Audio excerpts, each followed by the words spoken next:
Boa noite, amados do Pai. Boa noite, amados do Pai. Tudo bem? Vocês estão a ouvir bem? Ai, Glória a Deus. O nosso irmão André parece estar no céu já. Oxa, é celestial. muito bem.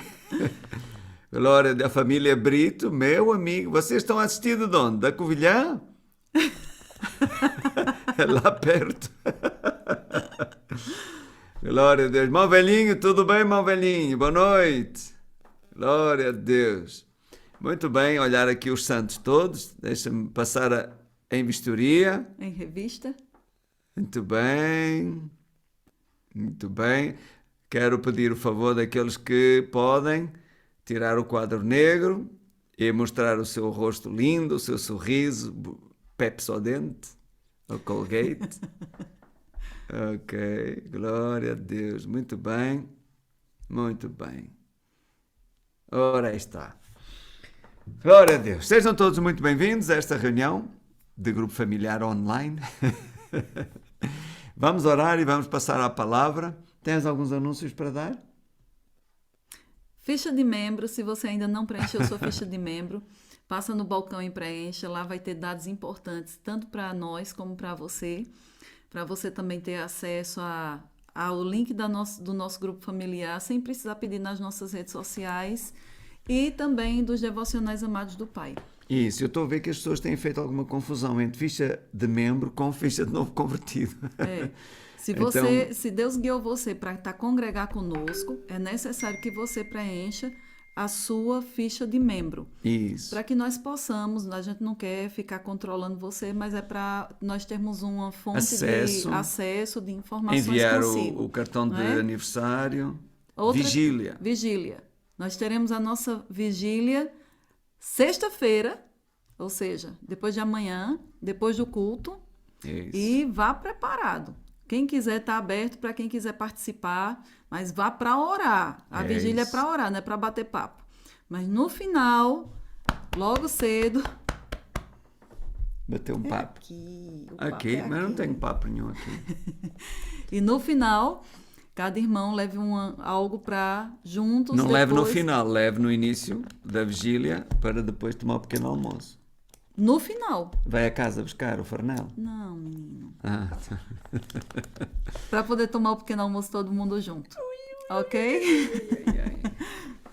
Glória a Deus. Vamos orar então e vamos para a palavra. Amém. Querido Senhor, te damos graças por esta noite. Te damos graças por todas as pessoas conectadas conosco. Te damos graças, Senhor, pela tua palavra que irá encontrar o coração de cada um. Faz a tua obra, Senhor Espírito Santo. Amém. Obrigado, Senhor. Amém. Amém. Em nome de Em Jesus. nome de Jesus. Amém. Amém. Muito bem. Como habitualmente, costuma-se dizer ladies first, primeiras senhoras, mas neste caso aqui, primeiro os senhores. Abram a vossa Bíblia em Mateus capítulo 28. Eu quero-vos falar, ir partilhando convosco, até ao longo das próximas semanas, aquilo que é a visão de um grupo familiar. A visão dos grupos familiares. Glória a Deus. Meus amados, antes de mais, eu quero começar por dizer o seguinte. Veja, a grande visão dos grupos familiares é crescer como corpo. Não é? Veja agora, aqui, por exemplo, nós reunimos já há mais de um ano. Desde a pandemia que começamos a reunir-nos aqui pelo Zoom, à quarta-feira. Mas sabe que o futuro não é isto. Porquê? Porque aqui a nossa reunião é virtual. Ok? Nós não estamos juntos. Nós não estamos a conviver uns com os outros. Nós não estamos a edificar-nos uns aos outros, como a Bíblia mostra que é para fazer. Então, o grupo familiar aqui é como que um recurso, ok? Para alcançar também aqueles irmãos que estão mais longe. Por exemplo, a Andrea está em Itália, Buonasera, Itália. A Sâmia. Tem a Sâmia em Itália também, tem de Luanda, o Igor, tem a Yassine, a Bibete e por aí vai, não é? E pessoas daqui de Brasil Portugal, também, Juliana. mas fora de Portugal. Ou fora Aqui- de Lisboa. como a Juliana da Nazaré, não é? Irmão Quem mais? Velhinho. Irmão Velhinho, lá em Santo André, já é Alentejo, portanto estrangeiro.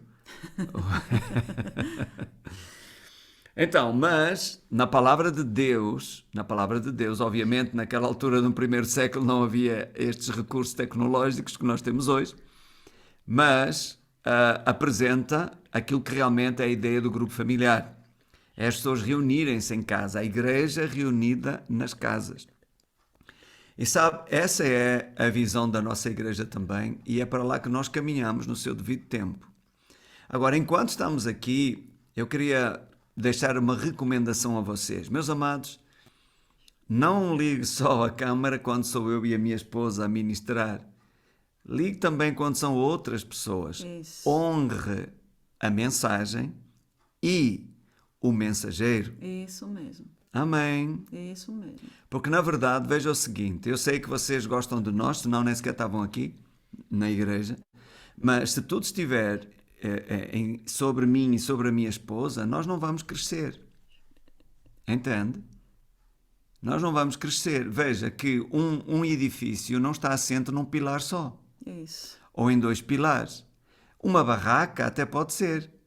Está a ver? Põe um ou 2 pilares, põe um telhado de palha, ou paredes de pau a pique e pronto. Mas nós não queremos construir uma palhota, uma barraca.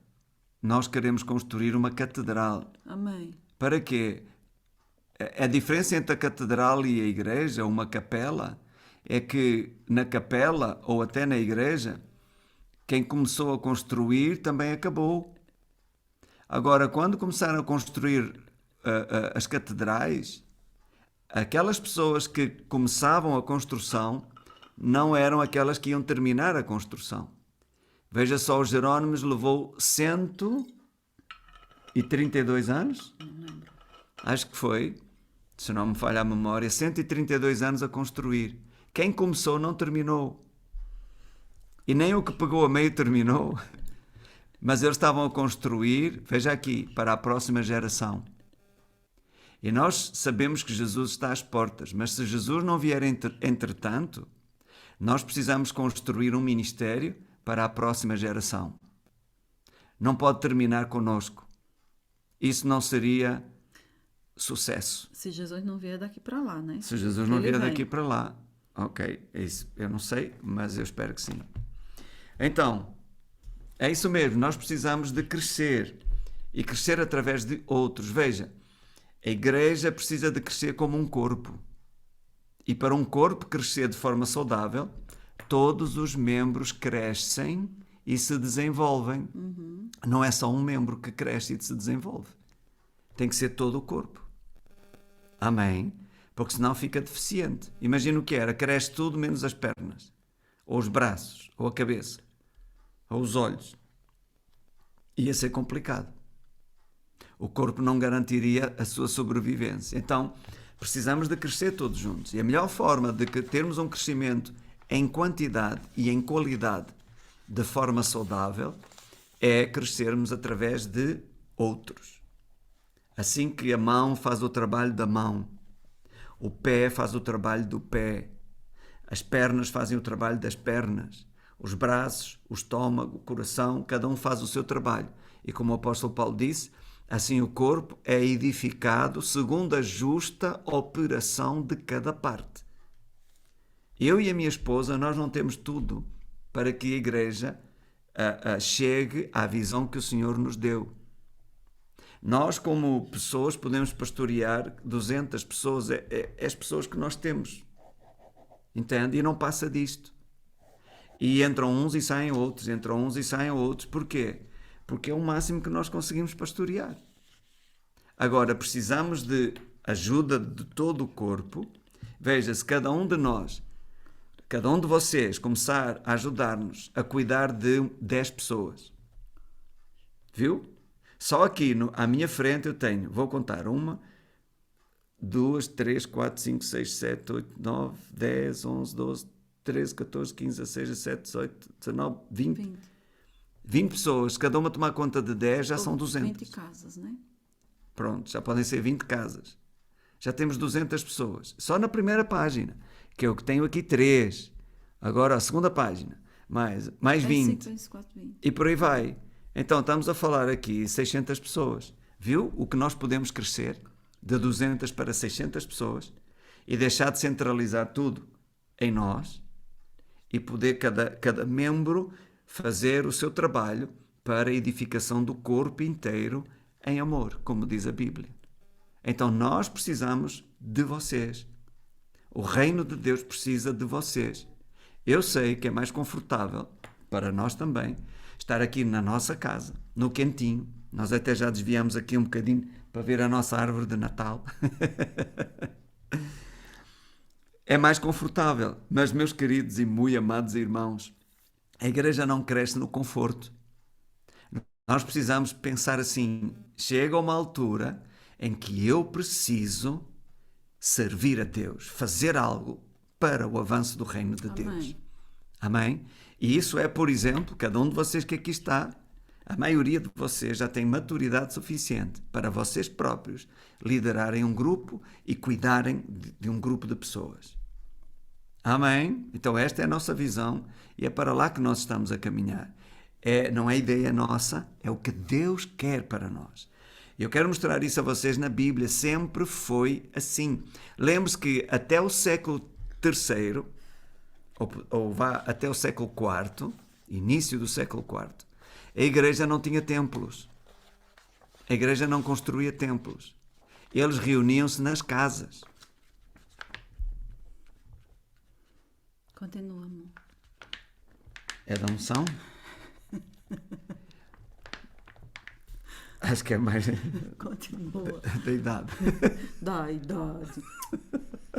Continua, amor. Mateus 28. Não se desvie da palavra, vá.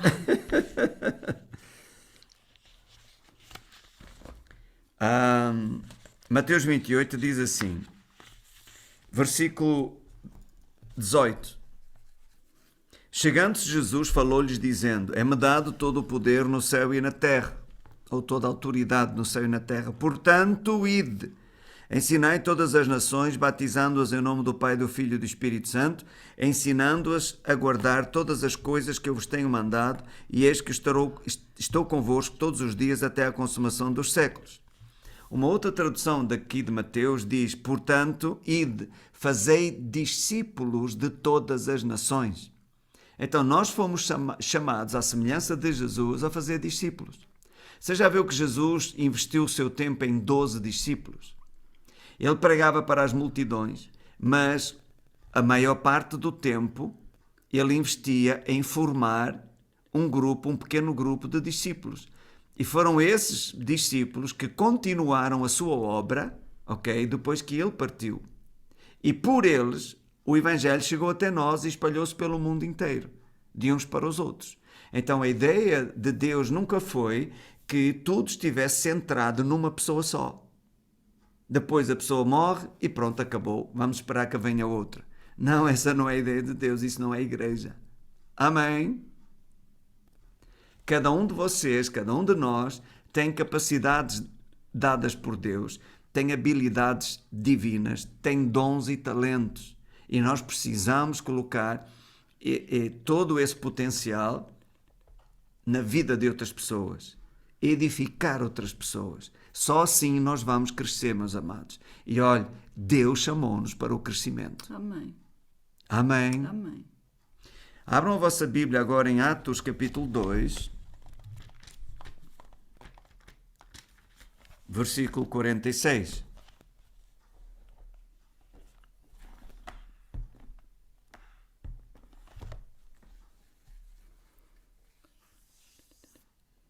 Encontraram?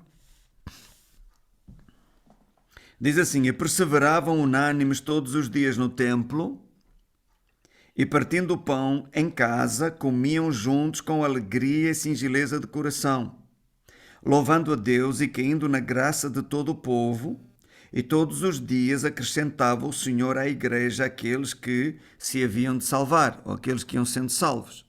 Então, olha para mim. A igreja reunia-se todos os dias nas casas. Está a ver?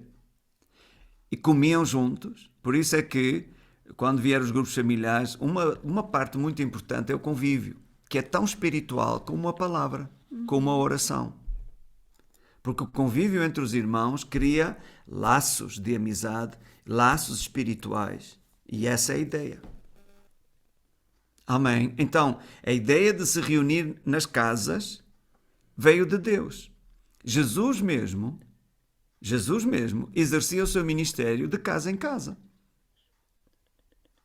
Ele pregava em diferentes casas. Casa de Lázaro, Maria e Marta, não é? A casa lá daquele Simão, o leproso, enfim, e tantos outros. Então, essa é a ideia de Deus, de casa em casa, reunir nas casas. A igreja reúne-se nas casas, como uma família. Nós somos uma família. Amém. Como um corpo. Certo? Ora, como eu disse, o grupo familiar, reunir, estar junto a meio da semana na casa uns dos irmãos para estudar a palavra de Deus, permite que as pessoas sejam mais bem cuidadas. Tenham uma atenção personalizada. É impossível para mim e para a minha esposa poder dar a mesma atenção a todas as pessoas no domingo, por exemplo, ou na sexta-feira. Mas nos grupos familiares, como são grupos mais pequenos, o líder pode atender às pessoas, às necessidades das pessoas, de uma forma mais direta. E isso contribui para o quê? Para que toda a igreja seja cuidada, seja edificada e que cada irmão não passe desapercebido no meio da multidão, nem as suas necessidades passem ao lado, porque ninguém sabe. Então esta é a grande vantagem dos grupos familiares, além de que serve como um polo de evangelização. Veja, do ponto de vista natural é mais fácil uma pessoa ir à sua casa, tomar um chá e estudar a Bíblia, do que, talvez, vir diretamente para a igreja. É talvez mais vantajoso você poder dizer assim a um amigo seu: olha, hoje à noite aparece lá em casa, nós vamos ter um pequeno convívio, vamos também estudar a Bíblia, aparece lá, do que lhe dizer: olha, vem à igreja domingo comigo. Entende? Então essa é a ideia, ganhar a vizinhança para Jesus, ganhar pessoas para Jesus, e do grupo familiar as pessoas vêm à igreja. Porque é o quebra-gelo, é o primeiro contacto. A pessoa fica a perceber como é que é e ela mesma fica com vontade de vir à igreja. E depois mais, eu e a minha esposa, nós não temos como. Você veja o seguinte, novos convertidos chegam à igreja, preenchem a ficha. O contacto que nós temos com eles é pôr alguém a telefonar, mandar um SMS naquela semana, com o horário das reuniões, exortar a vir à igreja, etc, etc. Pronto. Mas é vago, é distante. Isso não é o ideal. O ideal, por exemplo, é que, imagine, você é líder de um grupo familiar. Domingo na igreja alguém se converteu. A morada da pessoa fica na sua localidade. A ficha é entregue a si, ou o contacto da pessoa, para você, líder do grupo familiar, contactar e trazê-la ao grupo familiar. Vê? Então o acompanhamento faz-se de uma forma mais direta. E não estamos a gerar bebés para eles morrerem a meio do caminho. Ou se desviarem. Essa não é a vontade de Deus. O que nós temos experimentado na igreja é como que um rodízio. Sabe? Imagine, 10 pessoas em 2 semanas, 10 pessoas se converteram. Dessas 10 pessoas, talvez uma ou duas acabe por ficar. E onde estão as outras? Eles são bebés e precisam de acompanhamento. Está a ver? Mas com os grupos familiares é como uma rede que não deixa escapar. Porque o líder vai atrás, acompanha a pessoa, traz-la para o grupo familiar, acompanha a igreja. E é um trabalho, veja que cada membro começa a fazer o seu próprio trabalho. E assim o corpo cresce. Veja que diz que o Senhor acrescentava a cada dia aqueles que iam sendo salvos. A igreja crescia. E eles não tinham edifício como igreja, era nas casas. Amém? Venha comigo a 1 Coríntios capítulo 3. 1 Coríntios capítulo 3. Versículo 16.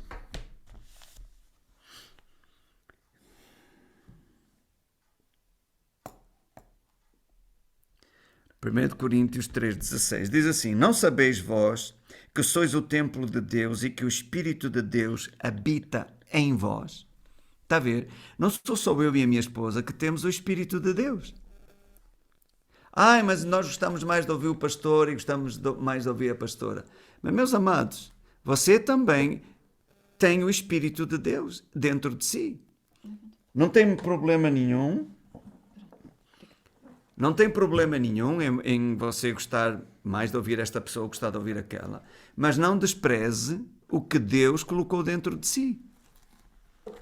E se Ele colocou isso, o Espírito Santo, dentro de si, então você tem o mesmo professor que nós temos. O mesmo capacitador que nós temos. Amém? Você tem tudo o que você precisa.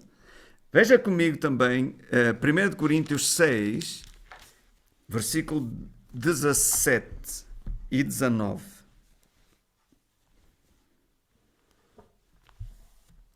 Olha o que diz. Mas o que se junta com o Senhor é um só Espírito, ou é um mesmo Espírito com Ele. Versículo 19. Ou não sabeis que o nosso corpo é o templo do Espírito Santo que habita em vós, proveniente de Deus, e que não sois de vós mesmos?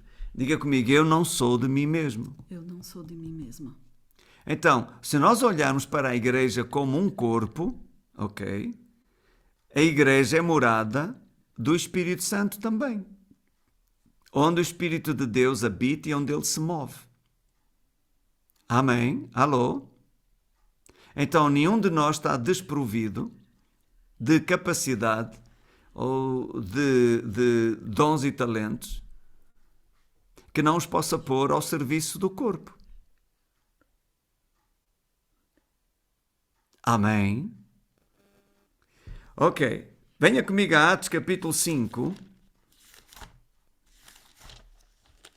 Eu recordo-me uma vez, irmãos, só para você ver a importância dos grupos familiares, quando estávamos em Angola e estourou a guerra, em Luanda, por 3 semanas a igreja não se reuniu. E nós já tínhamos a pai que umas 8.000 pessoas por aí. E não nos pudemos reunir. Mas os grupos familiares continuaram. Mesmo em clima de guerra, os grupos familiares continuaram. E sabe que, no fim dessas 3 semanas, quando os líderes entregaram o relatório, nós tínhamos continuado a crescer. A igreja estava maior depois da guerra do que estava antes da guerra ter começado. E como é que isso foi possível? Pelos grupos familiares. O corpo continuou em funcionamento. Amém? Então, Atos capítulo 5, versículo 42. Diz assim: E todos os dias no templo e nas casas não cessavam de ensinar e de anunciar a Jesus Cristo. Está a ver? Eles não se reuniam só no templo, na igreja. Não era a igreja, o edifício, era o templo dos judeus, não é? E reuniam-se nas casas. Todos os dias eles estavam em casa. Está a ver? E que anunciavam a Jesus Cristo. O grupo familiar era um ponto de evangelização. Venha comigo também a Romanos 16. Paulo fala de grupos familiares, isto é, a igreja que se reunia na casa dos irmãos. Romanos 16, versículo 3. Já encontraram?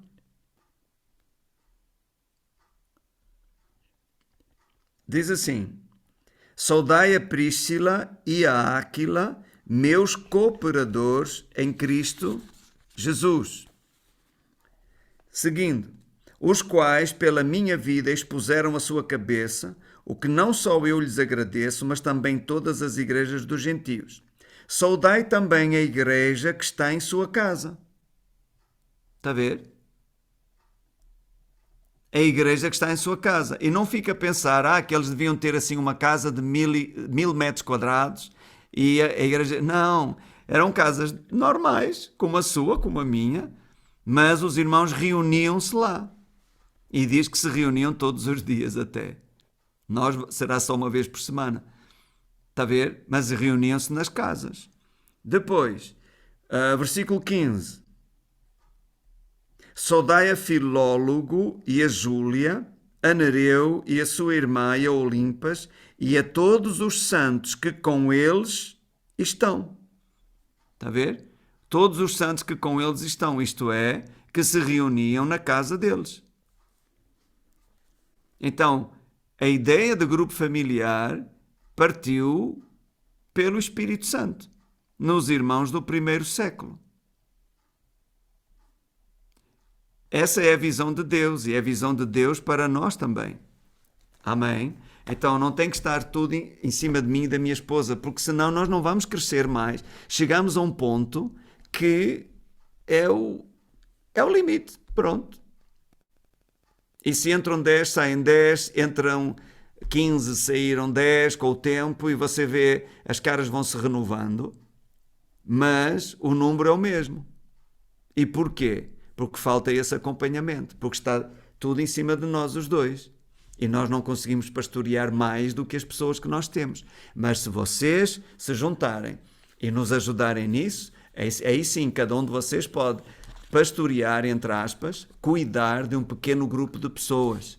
Aí vai acabar esse rodízio. Aí nós vamos crescer, porque as pessoas estão a ser acompanhadas, estão a ser edificadas, estão a ter um apoio personalizado e direto. E essa é a ideia, essa é a visão. Amém? Eu sei que gostamos de estar todos assim no quentinho, mas é como eu lhe digo, e a minha esposa também já tem dito, nós não crescemos na nossa zona de conforto. Nós devemos ter grupos familiares espalhados por todo o país. Amém. Pessoas de grupos familiares que vão alugar autocarros para vir ou de 15 em 15 dias à igreja, ou para vir uma vez por mês à igreja. Mas esta é a visão e é para aí que nós vamos, meus amados. Nós precisamos continuar a crescer. Amém? Amém. Avançar para a frente não é ficar como um carro atolado, acelera, as rodas andam, mas ele não sai do sítio. Não, não foi para isso que o Senhor nos chamou. O Senhor nos chamou para conquistarmos e alcançarmos milhares de pessoas. E é assim que nós vamos fazer. Cada um fazendo o seu trabalho, nós crescemos juntos. Amém? Amém. Glória a Deus. Estou a ver que você já está todo animado com isso. Aleluia. E pode crer que vai ficar mesmo. Veja, quando você começa a partilhar a palavra de Deus num pequeno grupo de pessoas e pessoas começam-se a converter, começam a orar, os doentes a ficar curados, e esta alegria e atrair mais pessoas e tudo, meu amado, glória a Deus. Está a funcionar. Amém? E agora vamos ouvir a pregadora desta noite. Então, boa noite de novo. Eu queria que vocês abrissem a Bíblia em Eclesiastes capítulo 7, porque vai ser o tema da nossa pregação de hoje à noite. Eclesiastes capítulo 7.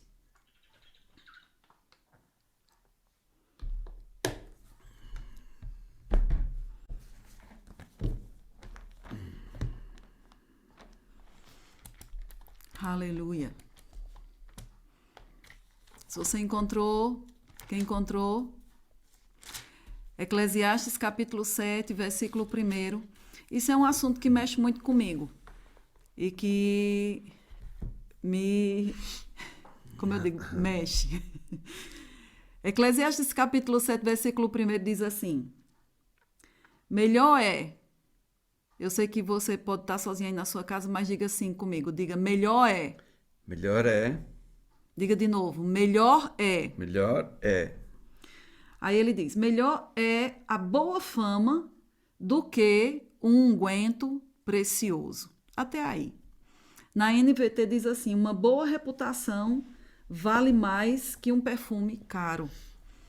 Então, aqui ele está falando a respeito de algo que é muito bom e está comparando esse algo que é bom com outra coisa que é muito boa. O unguento na Bíblia, ela é um sinônimo para a palavra unção. Quem gosta da unção de Deus aqui? Oh, glória a Deus. É maravilhoso a gente estar diante da Glória ao unção, nome do se Senhor. mover na unção, provar da unção, não é? A unção faz coisas tão maravilhosas na nossa vida. A presença, a capacitação de Deus, quando ela vem sobre nós, fazemos coisas que no natural não faríamos. A unção quebra julgos, a unção despedaça coisas na nossa vida, nos liberta, nos cura, nos refrigera, né? Nos renova. Amém. A unção é tão maravilhosa. Mas a palavra de Deus está dizendo que o bom caráter, o bom nome, é melhor do que a unção. Não é interessante? Se a gente fosse colocar e lançar e fazer essa pergunta, sem a gente ler essa passagem, talvez, eu digo por mim, não sei por você, mas talvez a maioria de nós, se dissesse assim, entre o caráter e a unção, o que é que você prefere?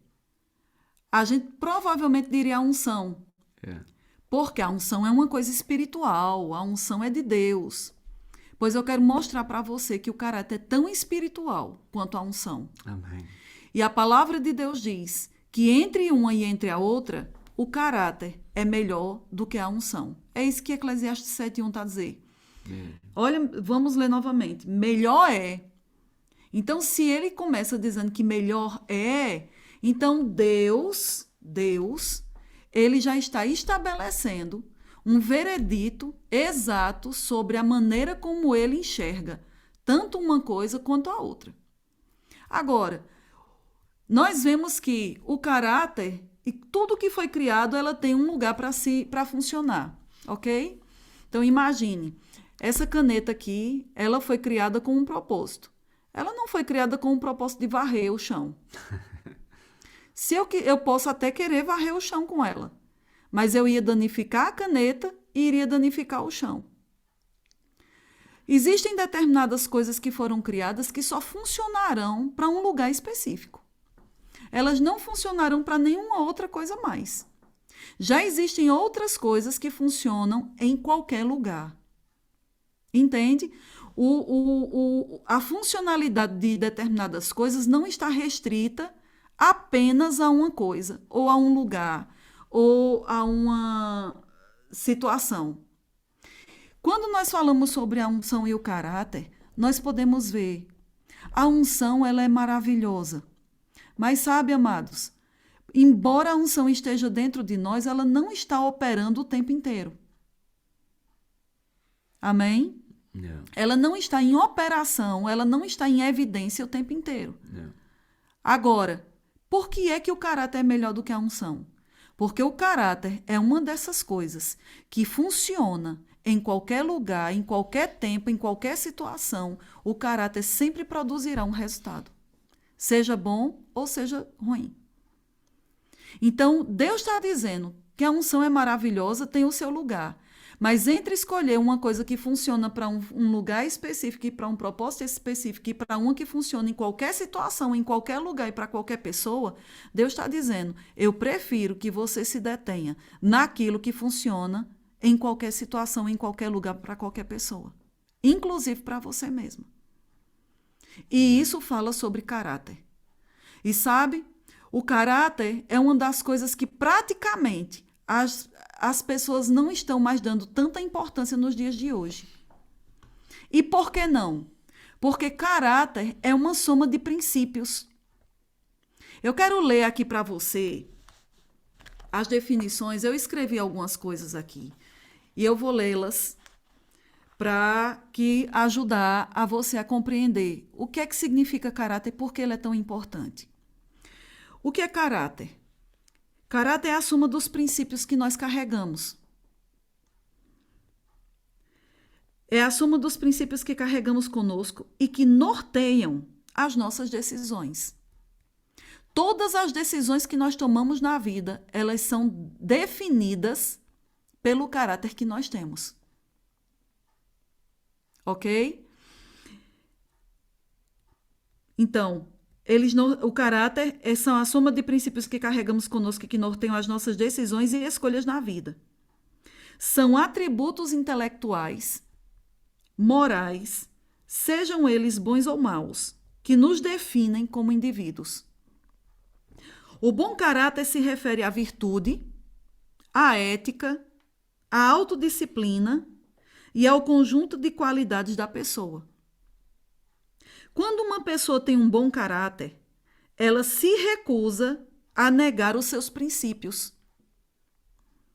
Não importa o que digam contra ela ou o que façam contra ela. Por que pessoas de bom caráter são tão raras hoje em dia?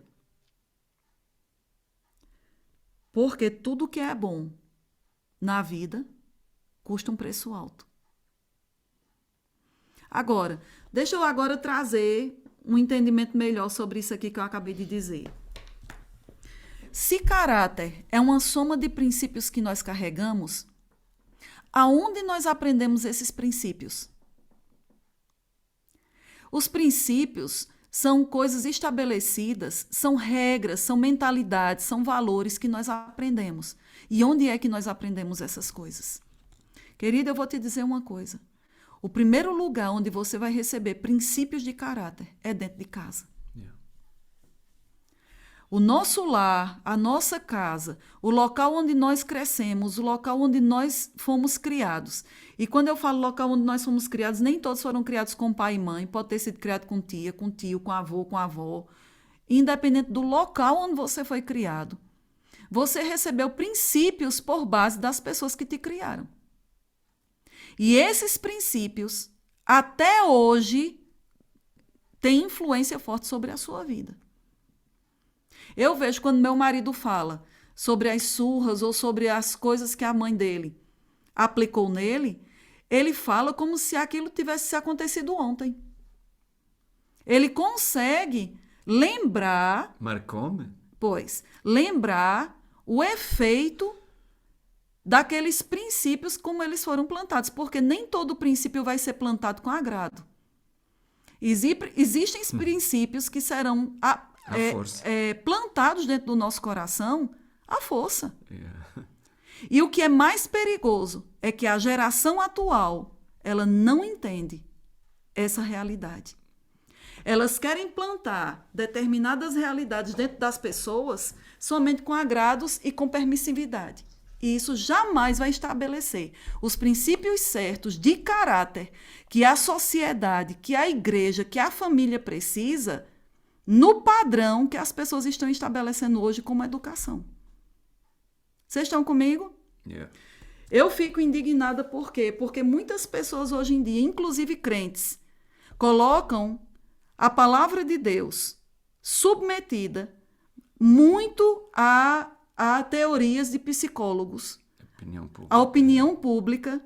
A palavra de Deus está abaixo da opinião de psicólogos, de opinião pública, de quem tem um PhD ou de quem tem um doutorado nisso ou naquilo. A palavra de Deus é o nosso guia, é o nosso manual.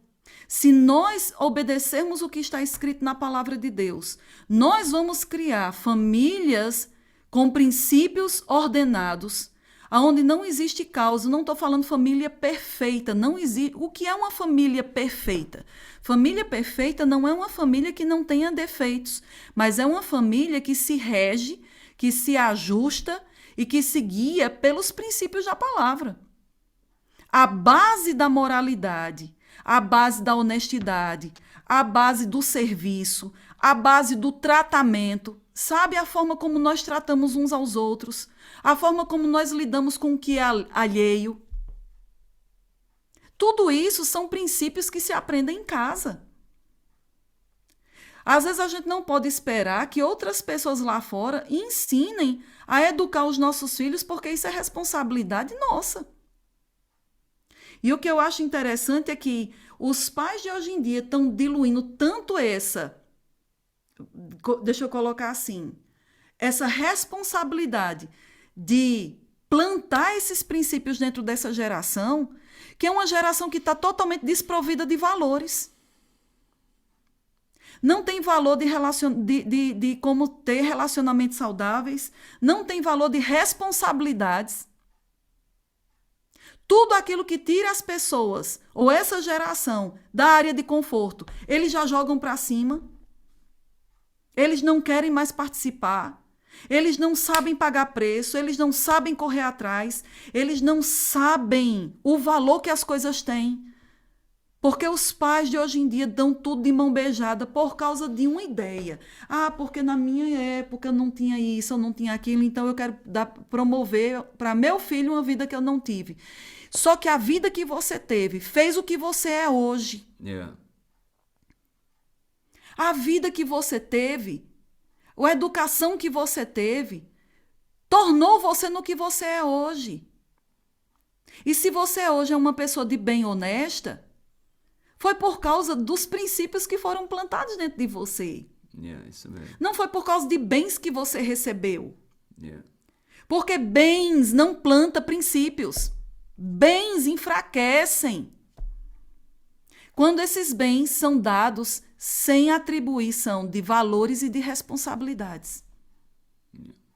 Quando você chega e você dá para pessoas algo sem elas fazerem esforço para alcançarem aquilo, você está estragando aquela pessoa e vai criar dentro dela um entendimento de que tudo na vida é dado. Mão beijada. E isso é um princípio tão errado. Então, caráter não tem a ver nem com bem-estar, nem com o quanto você ganha ou o quanto você vai ganhar. Não tem a ver com quem está a ver ou quem não está a ver o que você faz. Uma pessoa de bom caráter é uma pessoa que, mesmo diante da perda, ela vai permanecer fiel aos princípios que ela aprendeu. Se esses princípios foram baseados na palavra. Eu quero ler outra passagem para você. Eu quero que você, para a gente entender melhor ainda, abra sua Bíblia em Salmo capítulo 15.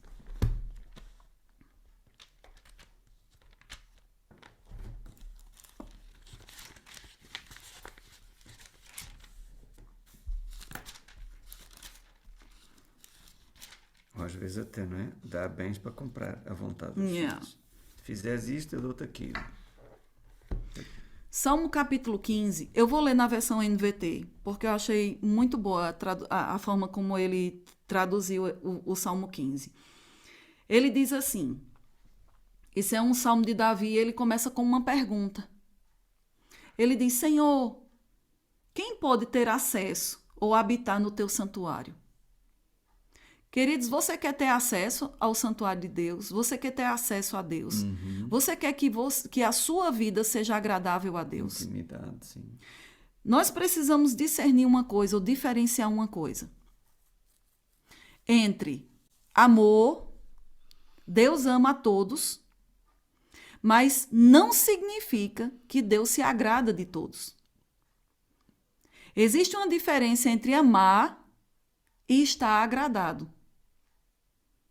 Amar, o amor de Deus por nós é incondicional. Ele nos ama.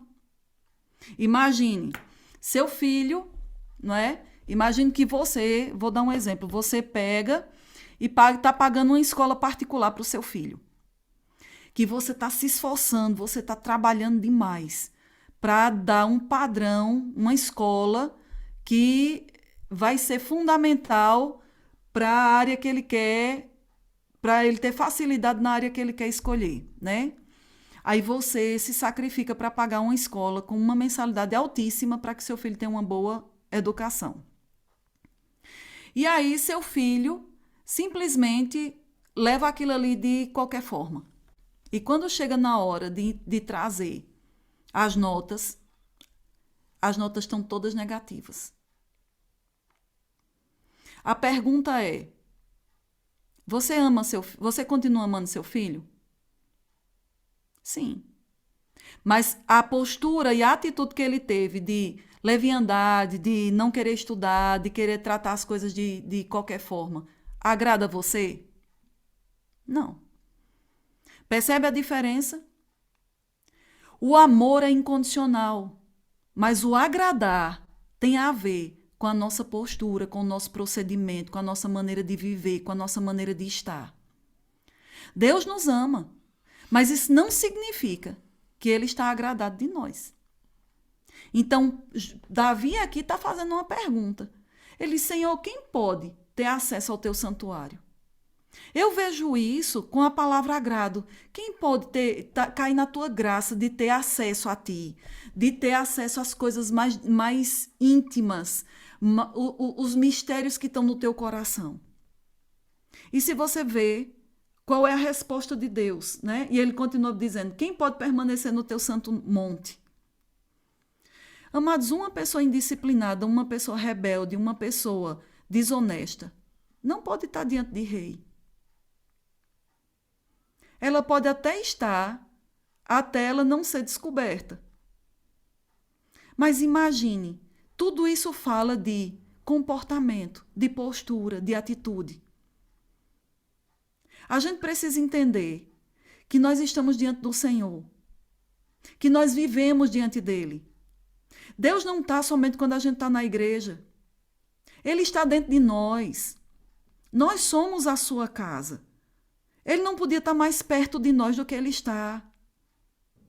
Então ele vê o nosso andar, o nosso falar, o nosso agir. Ele vê o nosso acordar, o nosso deitar. Ele está vendo cada parte do nosso ser, cada parte das nossas motivações. Ele sabe o porquê nós fazemos, porquê nós estamos fazendo aquilo que nós fazemos. Que às vezes são coisas que a gente nem considera. A gente considera mais o que os olhos veem do que a motivação com que a gente faz. E Deus pesa mais a motivação com que a gente faz do que aquilo que propriamente os olhos veem. Porque Deus sonda os corações. Deus vê as motivações. Deus sabe o porquê você está fazendo o que você faz. Então a pergunta é, quem pode estar diante do Senhor e encontrar o seu agrado? E ele diz, versículo 2, a resposta. Quem leva uma vida íntegra e pratica a justiça. Quem de coração fala a verdade. Eu achei tão interessante porque ele enfatiza quem de coração fala a verdade. Então isso significa que você pode falar coisas sem ser do coração. Você pode falar coisas simplesmente para agradar pessoas. Você pode falar coisas simplesmente para ter um benefício. Você pode falar coisas que não correspondem com a verdade que está dentro de você. Vocês estão a me entender, queridos? Amém. E ele diz, quem de coração fala a verdade.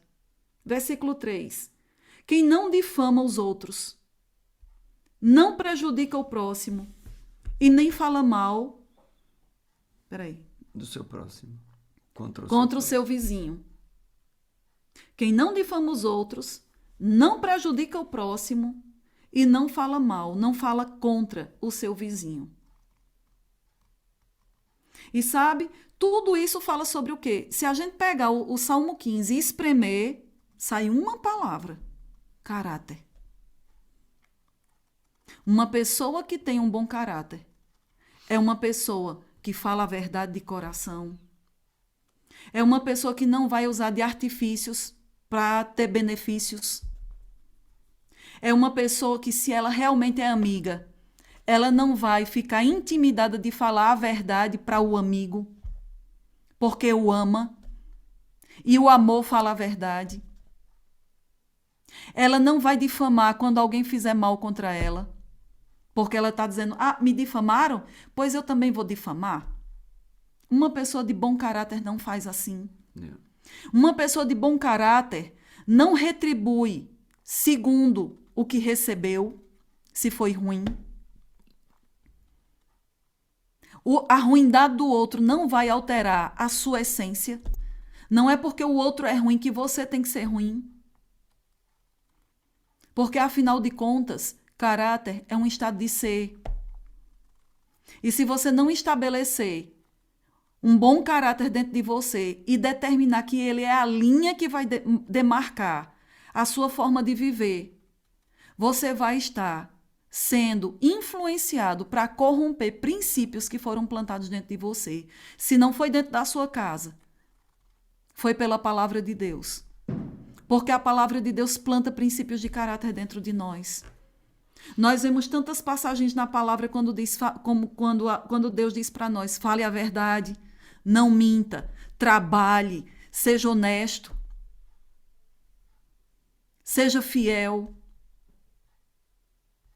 respeite, não difame. Tudo isso faz parte de algo chamado caráter.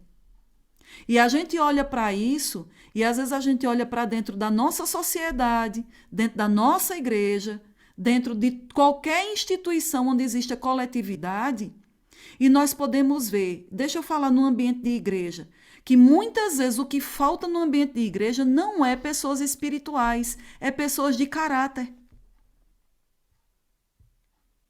E é aí onde entra a questão quando Deus diz que é melhor o caráter do que a unção, porque muitas pessoas podem chegar e orar por outras e levantar a mão e as pessoas caírem na unção, mas na hora da pressão, aquela mesma pessoa que orou e que liberou a unção não tem uma palavra só. Ela se move de acordo com a sua conveniência. Então, o que muitas vezes está faltando dentro da igreja não é muitas vezes pessoas espirituais, pessoas que orem. Porque tem pessoas que oram. Eu conheci pessoas que pregavam a palavra, que estavam nos púlpitos, oravam, passavam o dia todo orando. Era uma bênção quando estava no púlpito, e quando descia do púlpito era uma desgraça.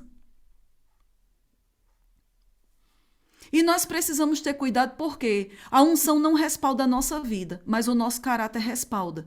Porque o nosso caráter não funciona só dentro da igreja, o nosso caráter é o nome que nós vamos construir. E esse nome não fica só trancado dentro de 4 paredes da igreja. Isso mesmo.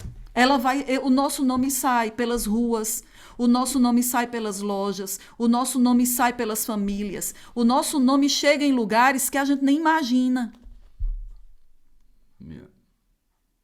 O seu nome vai chegar antes de você. E você precisa saber se o que falam do seu nome é um bom relatório ou um mau relatório. Ah, pastora, mas eu já fui difamada. Queridos, difamado todo mundo já foi, todo mundo é. Eu já fui, ele já foi. Meu Deus do céu, talvez... Até Jesus foi.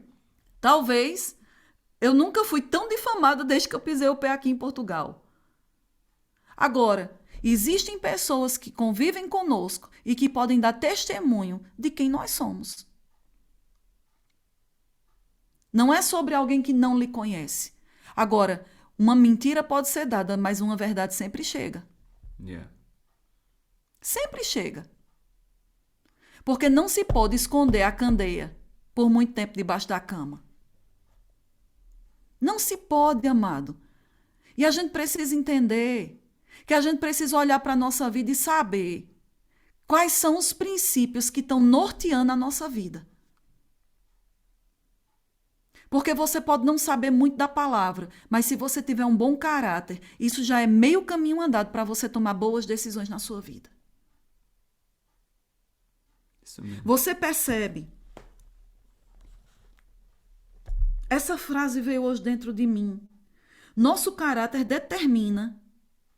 É o nosso caráter que determina a base da sociedade, da justiça, dos relacionamentos e da igreja. Porque se você não tiver provado, se você não for provado no seu caráter e aprovado, qualquer bênção que chegue na sua mão vai ser destruída, vai ser maculada. Ou danosa. Ou danosa. Yeah. Porque a questão muitas vezes não é Deus não abençoa. A questão não é Deus não abençoar. A questão é como nós lidamos com o que tem preparado para a gente. Às vezes a gente tem, sabe? Eu lembro que quando eu comecei a entender e perceber que eu tinha chamada ministerial, o meu pai espiritual, o meu pastor Bud, ele me levantou como levantou. Eu fui a primeira mulher dentro do Ministério Verbo da Vida. E tinha outras pessoas também que estavam sendo levantadas de homens. Eu era a única mulher lá no meio. E eu lembro que ia ser o primeiro ano que nós todos, aquela equipe inteira, ia ser colocada para dar aula no Rema. E eu lembro que o pastor Bud, ele leu uma passagem de Tiago 3:1. Olha, nunca mais eu esqueci essa referência. Porque aquilo me deu, temor. E essa passagem de Tiago 3:1 diz: não queiram de vós ser mestres, não queiram muitos de vós ser mestres, porque haverão de ter maior juízo. E ele se virou para nós e disse assim: tenham certeza do que vocês vão falar. Tenham certeza de que a palavra de vocês é uma. Tenham certeza da postura que vocês vão ter. Porque se vocês tiverem posturas erradas, vocês vão estar influenciando uma infinidade de pessoas que vão estar submetidas à autoridade de vocês em sala de aula, e vocês podem macular a vida dessas pessoas, seja espiritualmente, seja moralmente, seja do que for. E ele começou a dizer, né, porque ele começou a ver que havia alguns no nosso meio que tinham muita sede de pregar, de querer começar o chamado, e ele disse: nunca peça púlpito a ninguém. E nunca faça propaganda das suas necessidades. Porque se eu souber que vocês estão fazendo propaganda das necessidades de vocês, usando o púlpito para se promover, para acender a sua própria luz, e pedindo o púlpito a pastores ou querer cavar oportunidades para ser chamado para pregar, na mesma rapidez que você está sendo colocado, vai ser a mesma rapidez que você vai ser tirado. Porque se você não confia em Deus, para Deus abrir porta em algo que Ele mesmo lhe confiou, você não está preparado para entrar no ministério. E quem diz chamada ministerial diz para qualquer outra coisa. Porque muitas vezes a gente recebe um pouquinho assim e a gente já enche de vaidade, achando que tudo funciona só por causa da unção que está sobre a minha vida, ou por causa daquilo que eu fiz, ou porque a minha oração foi respondida. E, queridos, essas coisas se levantam e o que vai sustentar você no caminho seguro é algo chamado caráter. Caráter. E nós precisamos ter o nosso caráter, as bases do nosso caráter muito fortes. Sabe? Por quê? Quando eu digo que o nosso caráter determina a base da sociedade, justiça, relacionamentos e igreja, você pode perceber quando foi que a nossa sociedade, justiça, relacionamentos e igreja entrou em declínio. Você olha para fora da janela e você vê que o mundo está em caos. Você consegue perceber que o mundo está em caos? E sabe por que está em caos? Porque a verdade se tornou ofensiva. A verdade deixou de ser dita quando ela deveria ser dita. Tem uma frase de Martin Luther King que diz: não me impressiona o grito dos maus. O que me assusta é o silêncio dos bons. E sabe por quê? A nossa sociedade hoje está em caos. Porque quando os maus gritaram, os bons ficaram intimidados e calados. Porque se nós tivéssemos tido coragem para falar sem medo de represália, sem medo de perder a amizade, sem medo de qualquer outra coisa, a iniquidade talvez não tivesse crescido tanto quanto ela cresceu. E, amados, eu vou lhe dizer uma coisa: existe uma grande responsabilidade sobre nós, igreja, porque o governo Deus colocou sobre nós. O governo, ai do mundo quando a igreja for tirada, porque o senso de retidão, o elemento de retidão do mundo hoje é a igreja. Yeah. A coisa só não debandou de vez porque a igreja está aqui. Porque ainda existe a igreja para frear a iniquidade. Porque quando a igreja sair, vai ser pior do que Sodoma e Gomorra. Nós já vemos isso. E nós não podemos nos calar. Agora, como nós vamos falar se a nossa própria vida e dia a dia nos reprova? E aí nós somos intimidados. Porque a gente diz assim, eu não vou falar por quê? Porque, eu não posso falar, mesmo que eu sei que o que a pessoa está fazendo é errado, mas eu também tô pisando na bola. Deixamos de falar porque estamos caindo em erros que não deveríamos mais. E eu não estou dizendo que nós somos perfeitos, não estou falando sobre perfeição. Porque a melhor definição, quando Deus diz assim para Abraão, anda na minha presença e ser perfeito. Esse versículo poderia ser traduzido assim: Abraão, ande consciente da minha presença em você. E você saberá fazer as escolhas certas. Não tem a ver com ser perfeito. Tem a ver com se esforçar para fazermos com que a nossa vida seja cada dia mais transformada pela palavra. Amado, para de buscar a igreja só pelo que a igreja pode te dar. Para de buscar bens. Para de buscar, isso é consequência. Ajusta a tua vida. Ajusta teu caráter. Ajusta teu procedimento. Ajusta como estão os teus relacionamentos, a forma de você se relacionar, a forma de você falar, a forma de você viver, como você lida com dinheiro, como você lida com o sexo oposto, como está a sua firmeza em relação às coisas do mundo. Você precisa levantar Jesus dentro do seu caráter, para que o seu caráter fale mais alto do que você, porque aonde pregação não entrar, uma pessoa de caráter entra. Porque eu já vi pessoas que me ouviram e ouviram o evangelho por consideração à minha pessoa.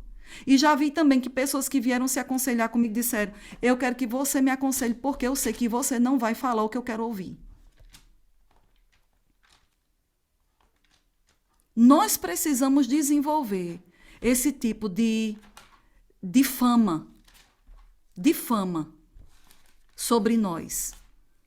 Que nós podemos falar com pessoas e elas não vão falar o que nós queremos ouvir, mas vai falar o que a palavra de Deus diz. Vai falar independente de ter medo se a pessoa vai ficar com raiva ou não vai querer falar nunca mais. Se a pessoa não quer falar nunca mais com você, você tendo dado a verdade para ela, não se preocupe. É Deus quem te justifica. Você fez a sua parte. Você não foi o bom que se intimidou e deixou a maldade crescer porque se omitiu de se posicionar como devia. Existem crentes que estão intimidados e você precisa quebrar essa intimidação. Já perdi muitas amizades por ter falado a verdade. E nós já perdemos muitos membros por termos falado a verdade. Nós não vamos, amado, falar aquilo que é contra a palavra. Já sei que pessoas já ficaram tristes porque queriam ouvir da nossa boca algo que nós não podíamos dizer que era aceitável, porque não é aceitável diante do Senhor. Yep. E olhe, dói. Dói. E nessa hora, eu posso dizer por nós, eu posso dizer por meu marido também. Às vezes, existem determinados momentos que nós falamos determinadas verdades para algumas pessoas, que quando elas saem, bem, vocês já sabem que eu sou mole, né, para chorar. Eu choro. Eu choro porque aquilo dói. Porque para você se manter fiel à verdade, vai ter um preço muito alto para você pagar. Vai ter o preço do desconforto, vai ter o preço da rejeição, vai ter o preço de pessoas não quererem mais. Eu gosto de fulano porque fulano fala o que eu gosto de ouvir. Fulano é que é legal. Fulano não me confronta. Eu não quero me cercar de pessoas assim. Porque eu sei que a minha segurança está em me cercar com pessoas que amam mais a Deus do que a mim. E que por causa disso, elas me dizem a verdade. Isso mesmo. Sabe? Então, por que é que está tudo deformado? Quando os padrões de caráter são violados, e geralmente isso se dá quando o interesse próprio ou o benefício próprio fica acima dos padrões morais, espirituais e sociais. Quando o meu interesse tiver acima dos padrões, eu não sou uma pessoa de caráter bom. Porque eu não posso olhar o meu interesse acima ou para colocar acima de padrões que vão abençoar a vida de outras pessoas. Por que corrupção cresceu? Porque vontades egoístas de pessoas que sempre quiseram enriquecer de forma ilícita. Ter vantagem sobre os ter outros. vantagem sobre os outros. Porque o princípio de honestidade não estava firmado dentro dela, forte o suficiente para ela negar a oportunidade quando a tentação chegou. Yeah. E quem diz com dinheiro, diz com sexo oposto, diz com relacionamentos, diz com postura, diz com qualquer coisa. É como eu falei, a unção, a gente pode provar ela em alguns momentos, mas o caráter, ele vai desenvolver em nós algo que vai funcionar em qualquer lugar, em qualquer situação. E sabe, amados, eu lembro dos meus avós dizendo isso, que na época deles não existia fiador, nem segurança bancária, como é? Sim. Segurança bancária, esse negócio quando a pessoa vai... Garantia bancária. Era a palavra. Yeah. A palavra. A gente está acompanhando uma série, né, da Inglaterra, e eu acho tão interessante, eu gosto de ver aquilo que relata como era o estilo de vida das pessoas. Porque erro sempre teve, pessoas desonestas também. Mas é tão interessante como um princípio de bom caráter traz ordem para uma sociedade. Yeah. E nunca vai ser primeiro na sociedade se não for primeiro dentro da casa. Amém. Porque aquilo é apenas uma consequência. Isso mesmo. Então Amém. veja como está o seu caráter, a sua firmeza. Quanto vale a sua palavra? Quanto vale a sua palavra? Você faz as coisas porque alguém está vendo? Ou você faz por senso de dever? Ou você faz com o intuito de, eu quero ganhar uns pontos com aquela pessoa, por isso eu faço? Eu vou tocar num ponto aqui, que não devia acontecer mais. O que Augusto mencionou, quando a gente não está, e algumas pessoas quando veem que não somos nós aqui no grupo, vão embora. Sabe que isso não é caráter? Porque nós temos que aprender a valorizar o que os outros têm, mesmo quando o outro não se mostra de uma forma que eu goste. Porque são os diferentes que nos amoldam, que nos moldam, que nos aperfeiçoam. Não são os iguais. Os iguais não nos desafiam. São os diferentes que nos fazem crescer. Amém. E a gente precisa aprender a respeitar. Isso é um princípio, respeito. Eu sento para ver, receber. Eu não estou chamando a gente de grande, só para que vocês possam entender. A gente senta para receber com a mesma atitude de um grande e de um pequeno. Isso foi um princípio que Jesus ensinou. Quando as crianças vieram e os discípulos quiseram fazer com que eles não chegassem perto do mestre como se fosse muito santo, não pode tocar nele. E ele diz, ei, deixa vir a mim as criancinhas. A gente precisa aprender princípios de respeito, de honra. E eu encerro com isso. Essa semana a gente estava vendo, meu marido colocou uma entrevista do Cristiano Ronaldo, não sei se alguém viu, a entrevista bem polêmica dele, né? Que causou ele vazar. Pronto. E o entrevistador fez uma pergunta para ele. E sabe, eu não vou entrar no mérito se a postura dele em relação a falar do clube ou dos técnicos foi certa ou se foi errada. Ele foi sincero, ele estava tentando ser sincero à sua própria consciência. Mas o entrevistador, ele perguntou uma coisa assim. Ele disse, você já tem quantos anos? 36, 37. Como é o seu relacionamento com essa turma mais jovem? Não é? Com os novos atletas. Com os novos Estão a atletas. chegar agora. Aí o entrevistador fez a pergunta e disse assim, porque eu me imagino, na pele deles, eu estaria o tempo inteiro grudado contigo, fazendo perguntas, aprendendo com você. E ele disse, esse é o grande problema, que a geração de hoje em dia acha que sabe demais e não se expõe para a experiência dos mais velhos. Eles não consideram, não têm respeito. E sabe o que é isso, amado? Isso é um princípio. Isso é um princípio. Às vezes eu vejo crianças, até mesmo ali na igreja, a forma de falar com os mais velhos, a forma de falar com a gente. Não existe respeito. E quando eu falo com a gente, porque eu já estou colocando assim, os pastores, mas com qualquer pessoa. A partir do momento que é um adulto, deveria se dirigir. Eu sei que aqui o costume é diferente. Lá no Brasil, uma forma respeitosa de tratar as pessoas, aqui, se você chamar de você está sendo respeitoso. Lá no Brasil, é senhor, senhora. Então, se eu chegasse lá no Brasil, né? Se eu chamar uma pessoa de idade de você, isso é desrespeitoso demais. Então, se eu chegasse uma vez, eu cheguei para uma pessoa, eu era criança, cheguei para uma pessoa mais velha, e eu disse, você não sei o quê. Minha mãe me deu um beliscão e disse, você o quê, cabrita? Senhora. Aí eu, desculpe, senhora. Senhor, senhora.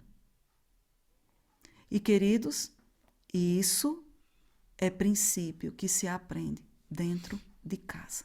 Amém. Amém. Amor, eu quero acrescentar algo aqui ao que tu estás a dizer, que é tão importante. Veja, minha esposa estava a falar da unção, a diferença entre a unção e o caráter. Pense que a unção não leva você para o céu. Yeah. Mas o caráter levará você a perseverar na prática da palavra de Deus até ao fim. Quer ver 2 exemplos na Bíblia? Olhe Sansão. Ungido pelo Senhor, com a cachada, o maxilar de um burro, ele matou 1000 homens. Uhum. Arrancava os portões da cidade e carregava-os até o cimo do monte. Sansão. A unção vinha sobre ele e ele desfazia tudo. Mas olhe agora José. Em contraste, José do Egito. Difamado, foi preso, mas manteve o seu caráter intocável. O mal que lhe fizeram não mudou o seu caráter. Uhum. E a prova disso é que quando ele agora é governador do Egito, ele não mandou matar nem prender a mulher do Potifar. Yeah. Nem o Potifar que o pôs na prisão. E tinha autoridade para o fazer. Podia fazê-lo, mas não fez. Um bom caráter. Não mandou matar os irmãos. Bom caráter. Agora peguem Sansão e peguem José e vejam o fim de um e o fim do outro. Uhum. Sansão morre, ainda jovem, sem olhos. José viveu 110 anos e morreu com honra. E antes de morrer ainda profetizou a saída do povo de Israel do Egito. Recebeu duplicada honra. Eu não estou a dizer que a unção não interessa a ninguém. Não, oh meu amado, Não. glória a Deus pela unção. Tem um lugar O que certo. estamos a dizer, que a minha esposa disse, é que a unção não substitui o bom caráter. Yeah. E agora, bom caráter não é ser perfeito. Uhum. Porque Eclesiastes, capítulo 7, que nós lemos, e versículo 20, diz que não há um justo sobre a terra, e diz assim, não há um homem que tenha feito sempre o bem e nunca tenha pecado. Não há. Só Jesus. Mas fora Jesus, não há ninguém. E sabe, então, o bom caráter não é ser a pessoa perfeita. O bom caráter é a pessoa que, quando falha, reconhece o seu erro e muda a sua atitude.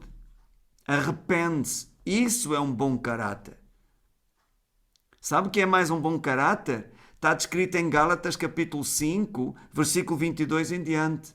É o fruto do Espírito. O fruto do Espírito não é uma pessoa simpática. O fruto do Espírito é o caráter de Deus manifestando-se na vida do crente. Certo? Alô? Olha o caso de Pedro. Pedro, todos nós sabemos que negou Jesus. Certo? Mas ele reconheceu o seu erro, ele arrependeu-se, reconciliou-se com o Senhor e o Senhor com ele. E em Atos, no capítulo 3, Pedro prega para os judeus e diz: vós negastes o justo, escolhestes um homicida. Peraí. Quem negou o justo, o primeiro a negar o justo foi ele, 3 vezes.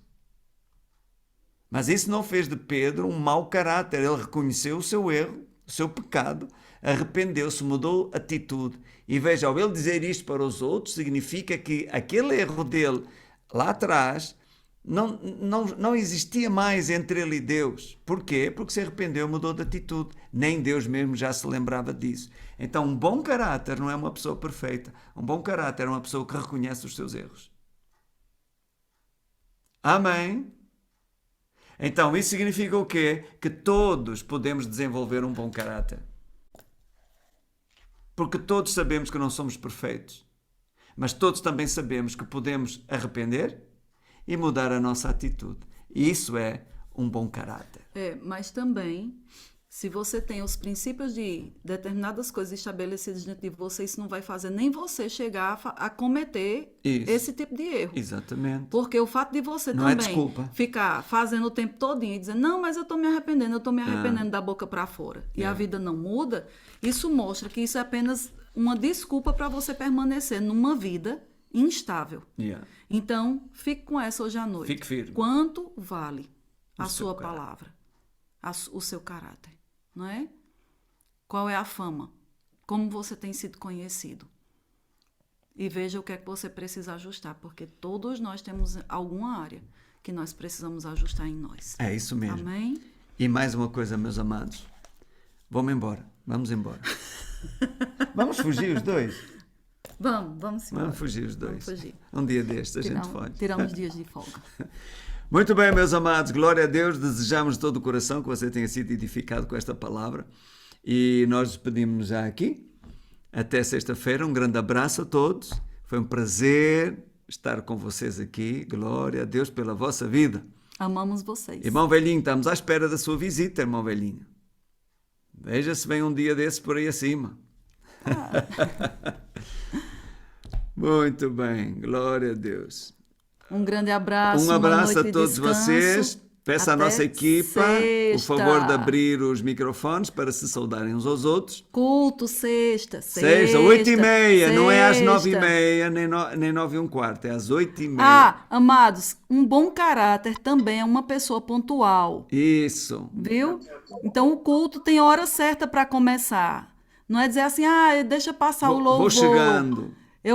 Deus habita no meio dos louvores, então eu chego no meio do louvor. Não é isso não, viu? Seja pontual. Você quer que Deus seja pontual consigo, seja pontual com Deus também, nas coisas do Senhor. Grande abraço. Arrivederci. Tchau, Itália. Tchau, Luanda. Tchau, Brasil. Boa noite a todos. Boa noite, família Zoe. Boa noite. Boa noite. Beijos para você. Boa noite, pastor. Boa noite a todos. Boa noite. Boa noite, amados do Pai. Força, Domingo. Irmão Demétrio. Tchau. Glória a Deus. Boa noite. Tchau, tchau. Tchau, tchau. Beijinho, beijinho. Boa noite, amados do Deus Pai. abençoe a todos. Boa noite. Tchau. Boa noite. Filomena e Companhia Limitada. Tchau, Helena. Beijinhos grandes. Beijinhos, até Vá, sexta. Patrícia, Bom Bruno, descanso. doutora Ana, Beijinhos. Olá, doutora Boa Helena. noite. Tchau, Helena. Até sexta. Boa noite. Tchau, Boa tchau. noite. Boa Noite a noite. todos. Tchau. Boa noite. O último a sair, fecha a porta.